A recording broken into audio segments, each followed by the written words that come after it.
So, just 2 more sleeps until Christmas Day, or a few more if you like to have an afternoon nap. And I wonder, are you all ready for Christmas? Have you finished wrapping all of your presents? Have you checked that you've got all of the ingredients for your Christmas lunch? Are these questions starting to make you feel a bit stressed? Because Christmas can be a stressful time, can't it? There's always a lot to get ready. And maybe this Christmas will be even more stressful for you because of all of the restrictions that we need to work around. But against all of that stress, there's one word that comes up a lot in the Bible that gives us good news this Christmas. And that's the word peace.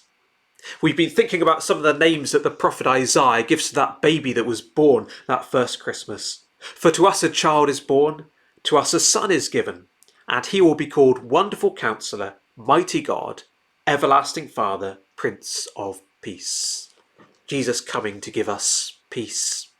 Now, that doesn't mean that if we know Jesus, we won't ever face any stressful situations in our lives, and it doesn't mean that we'll suddenly become better at wrapping presents in good time, but it does mean that there's something in our lives that we don't need to stress about anymore.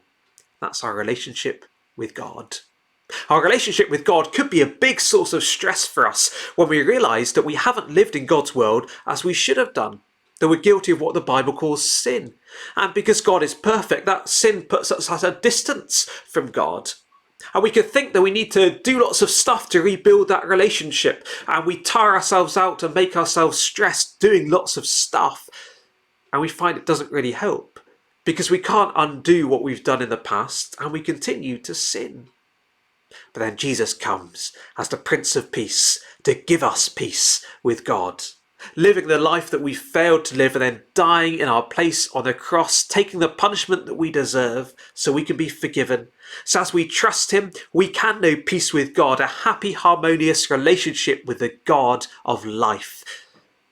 And when we have peace with God, that starts to take the stress off a few other things as well, when we know that whatever happens next year, we're safe in heavenly hands that care for us. So I hope you have a peace-filled Christmas, knowing the Prince of Peace.